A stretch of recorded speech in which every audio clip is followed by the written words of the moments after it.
अंग जो आवृत्ति बीज पादप होते हैं उसमें मादा जनांग का एक अंग है। तो पहले हम लोग विस्तार से पढ़ेंगे कि मादा जनांग यानी जायांग क्या होता है। तो आपको पता ही है आवृत्ति बीजी पादप में मादा जनांग को हम जायांग कहते हैं। जायांग के साथ इसे हम स्त्री केसर और अंडक के नाम से भी जानते हैं। तो पहले हम लोग जो साधारण हमारा जो एक आवृत्ति बीजी में जायांग पाया जाता है उसके बारे में पढ़ेंगे। जायांग का निर्माण एक या एक अधिक अंडकों से होता है।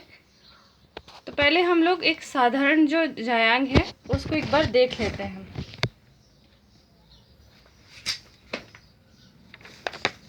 देखिए,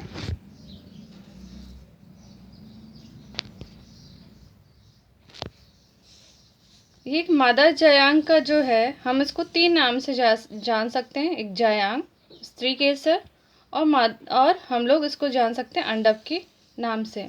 तो यहाँ आपने देखा यहाँ पे वर्तिकाग्र है, यहाँ वर्तिका है और ये अंडक। ठीक है, अंडक नहीं सॉरी अंडाशय है। ठीक है, और अंडाशय के अंदर आपके क्या होंगे? अंडक।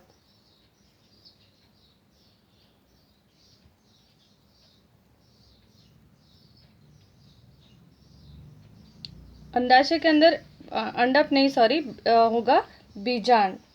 फिर से सुन लीजिए, वर्तिकाग्र, वर्तिका, अंडाशय और अंडाशय के अंदर होंगी बीजांड। इंग्लिश में हम बोलते हैं स्टिग्मा, स्टाइल, ओवरी और ओवरी के अंदर क्या होंगे? ओव्यूल्स। तो एक साधारण सा जो है ये एक स्त्री केसर या जायांग या अंडक का एक चित्र है। अब हमने कहा यहाँ पर क्या है? एक ही अंडक है, ये एक। अब कई जो पौधे हैं उनमें एक से अधिक अंडक हो सकते हैं। जैसे कि यहाँ देखिए, यहाँ पे 1 2 3 4 5 6 7 8 और कई ज़्यादा है। इस वाले पिक्चर में देखिए आपको कई सारे जो है स्त्री केसर या अंडक या हम बोल सकते हैं जायांग आपको नज़र आएंगे। तो हमने कहा जायांग का निर्माण एक से अधिक अंडकों से हो सकता है। जब स्त्री केसर का एक अंडक से निर्माण होता है, जैसे कि इस पिक्चर में आप देख सकते हैं यहाँ पे एक अंडक से निर्माण हुआ है, तो इसे हम कहते हैं साधारण स्त्री केसर या एक अंडपी। जब यहाँ पर एक से अधिक यानी 2 से अधिक हैं उपस्थित होता है, जैसे यहाँ पर भी अधिक है, यहाँ पे भी अधिक है, तो उसको हम बोलेंगे संयुक्त स्त्री केसर। यहाँ पे भी क्या है? संयुक्त स्त्री केसर। अब संयुक्त स्त्री केसर में यहाँ पर आप देखेंगे दोनों डिफरेंस हैं। यहाँ पर क्या है? सारे मुक्त हैं। यहाँ स्त्री केसर कैसे? मुक्त हैं, सारे फ्री हैं। और यहाँ पे क्या है? सारे संयुक्त हैं। तो जब यहाँ पे ये पृथक पृथक हो या अलग अलग हो, है ना, और एक दूसरे से हो, तो इसको हम बोलते हैं विक्तांडपी। और यहाँ पे जब संयुक्त हो तो इसको हम बोलते हैं युक्तांडपी। अब एक बार मैं डेफिनेशन से समझा देती हूँ आपको, डायग्राम से आपको शायद क्लियर हो गया होगा। देखिए, मैंने कहा जायांग का निर्माण एक या एक अधिक अंडकों से हो सकता है। जब स्त्री केसर में एक अंडक हो तो साधारण स्त्री केसर या एक अंडपी, जैसे ये वाला। जब वहाँ पर उसमें 2 या उससे अधिक उपस्थित हों तो वो क्या है? संयुक्त स्त्री केसर। ठीक है, और संयुक्त स्त्री केसर कैसे हो सकते हैं? विक्तांडपी या युक्तांडपी।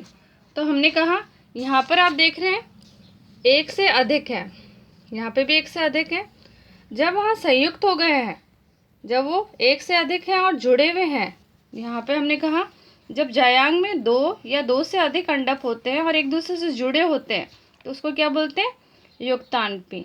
और जब वो स्वतंत्र हैं, सारे जो जायांग में 2 से अधिक अंडक हैं और वे एक दूसरे से स्वतंत्र हैं, तो उसको क्या बोलते हैं? व्युत्तांडपी। तो आप देखिए यहाँ पर सारे क्या हैं? संयुक्त है। ठीक है, लेकिन कैसे है? स्वतंत्र है। तो ये क्या है? व्युत्तांडपी। और ये क्या है? युक्तांडपी। एग्जाम में कई बार पूछा जाता है इनके बारे में, तो आपको पता होना चाहिए। और व्युत्तांडपी का जो है जहाँ पे ये स्वतंत्र है, इसका जो एग्जाम्पल है वो है रानलकुलिस। और युक्तांडपी जहाँ पे संयुक्त हैं अंडक सारे और जुड़े हुए आपस में, वो क्या है? उसका उदाहरण है पिटूनिया। अब हम इस साधारण जो है जायांग उसकी एक उसको स्टडी कर लेते हैं, उसके बारे में अध्ययन कर लेते हैं, विस्तृत जानकारी ले लेते हैं। तो एक डायग्राम आपको ये भी मिलेगा, ये वाला, कई बुक्स में ये वाला डायग्राम भी आपको मेंशन होगा। एक मिनट, ये वाला डायग्राम भी आपको मेंशन होगा कहीं कहीं बुक्स में। ये एक स्त्री केसर का, ये लेकिन लंबवत काट का है, जहाँ पे एक वर्तिकाग्र, वर्तिका, और ये आपको अंडाशय, और अंडाशय के अंदर आपको बीजांड नज़र आ रहे हैं। ठीक है, अब हम इसको डिटेल में स्टडी कर लेते हैं कि एक स्त्री केसर होता क्या है। तो सबसे पहले जो हमने बात की, एक जयांग या स्त्री केसर का जो सबसे पहला भाग है वो क्या है, वर्तिकाग्र। ठीक है, और वर्तिकाग्र हमें पता है कि ये जो है वर्तिका जो है वो क्या होता है, शीर्ष भाग है। यहाँ पे क्या है, वो शीर्ष भाग है, और यहाँ शीर्ष भाग पर, इस शीर्ष भाग पर आपको पता है ये शीर्ष भाग है, और यहाँ पे क्या होते हैं, सारे जो परागकण होते हैं, यहाँ पर ये परागण के समय जो परागकण आते हैं वो यहीं पे, यहाँ पे इकट्ठे होते हैं, चाहे वो किसी इंसेक्ट के द्वारा हो, यानी किसी कीट के द्वारा लाया गया हो या हवा के द्वारा लाया गया, वो सारे यहाँ वर्तिकाग्र पे चिपक जाते हैं, या यहाँ पर वर्तिकाग्र उसको ग्रहण करती है।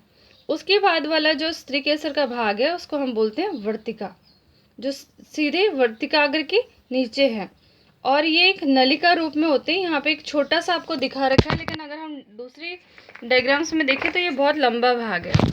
यहाँ देखिए, ये एक लंबा सा भाग है। ठीक है, और एक ऊपर एक नलिका भाग होता है जो सीधा कहाँ जुड़ा होता है, अंडाशय के पास सॉरी। और ये क्या होता है, परागकण के समय जब परागकण यहाँ पर चिपक जाते हैं तो वो एक नलिका रूप में यहाँ पे कहाँ पहुँचते हैं, अंडाशय तक। तो एक रास्ता प्रदान करती है कौन, वर्तिका। अब जो है हमारा नेक्स्ट जो है भाग, स्त्री केसर का जो नेक्स्ट भाग है उसको बोलते हैं अंडाशय। और आपको पता है जयांग का जो आधारी भाग, जो आधार में एक फूला हुआ भाग है, उसको क्या बोलते हैं, अंडाशय। इसमें एक से ज़्यादा कोष्ठ भी हो सकते हैं। ठीक है, या तो एक कोष्ठ होगा, एक कोष्ठ यानी एक ब्रैकेट जैसा जिसके अंदर जो होंगे बीजांड हो सकते हैं, या एक से अधिक भी हो सकता है। तो इसको देख लीजिए आप कि अंडाशय जो होता है, जयांग का आधारी भाग होता है, उसमें एक से ज़्यादा कोष्ठ भी हो सकते हैं। अगर एक है तो हम एक कोष्ठीय बोलते हैं, दो है तो दो कोष्ठीय, त्रिकोष्ठीय, चतुष्ट, आधार पे कि कितने कोष्ठ बने हुए, ब्रैकेट जैसे एक कॉलम होते हैं, और उसके अंदर कितने अंडाशय हैं, अंडकों की संख्या के आधार पर उसको एक अंडपी, द्विअंडपी, त्रिअंडपी उस नाम से जाना जाता है। और आपको पता ही है अंडाशय के अंदर जो हम बाद में जाके बीज बनते हैं उनको हम क्या बोलते हैं, बीजांड। तो सीधा सीधा सा आप इतना याद रखिए कि क्या होता है, अंडाशय होता है, और अंडाशय के अंदर क्या होते हैं, बीजांड होते हैं। अब यहाँ बीजांड का एक और नाम है, उसको आप याद रखिए, गुरु बीजाणुधानी। ठीक है, लघु बीजाणुधानी हमने नर भाग में पढ़ा था, यहाँ पे मादा भाग में हम बीजांड को क्या बोल रहे हैं, गुरु बीजाणुधानियाँ। तो यहाँ ओव्यूल्स जो है, ओव्यूल्स का एक और नाम क्या है, गुरु बीजाणुधानियाँ मिलती हैं। यानी अंडाशय हुआ, अंडाशय के अंदर क्या हुआ, बीजांड, और बीजांड पाए जाते हैं। तो ये एक साधारण जो हमने बात की, एक साधारण स्त्री केसर की भाग की बात है। ये जितनी भी बात हुई एक साधारण स्त्री केसर की बात हुई कि ये वर्तिकाग्र, ये वर्तिका, ये अंडाशय, ये दिख रहा होगा आपको यहाँ पर लेबलिंग की है अंडाशय, और अंडाशय के अंदर क्या है, बीजांड। अब हम विस्तार से पढ़ेंगे कि ये बीजांड जो है इसका निर्माण कैसे होता है। जब एकदम हम बोल सकते हैं अपरिपक्व अवस्था में इसका विकास कैसे होता है, यानी ये मैच्योर स्टेज तक कैसे बनता है, ये बीजांड जो है उसका निर्माण कैसे होता है, या उसकी संरचना कैसे होती है, उसका हम अध्ययन करेंगे। तो अब हम आ जाते हैं बीजांड की संरचना। बीजांड की संरचना, तो बीजांड आपको पता है, बीजांड यानी ओवरी सॉरी ओव्यूल। तो ये जो बीजांड है ये क्या होता है, एक परिपक्व बीजांड लगभग कैसा होता है, गोलाकार। ये गोलाकार और कैसी होती है, दीर्घवृत्तीय संरचना होती है। जिसमें ज़्यादातर जो मुख्य भाग होता है वो मृदुए की कोशिकाओं का से निर्मित होता है, जिसको हम क्या बोलते हैं, न्यूक्लियस या बीजांडकाय। एक बार फिर से समझ लीजिए, जो एक बीजांड होता है वो कैसा होता है, गोलाकार और दीर्घवृत्तीय संरचना होती है।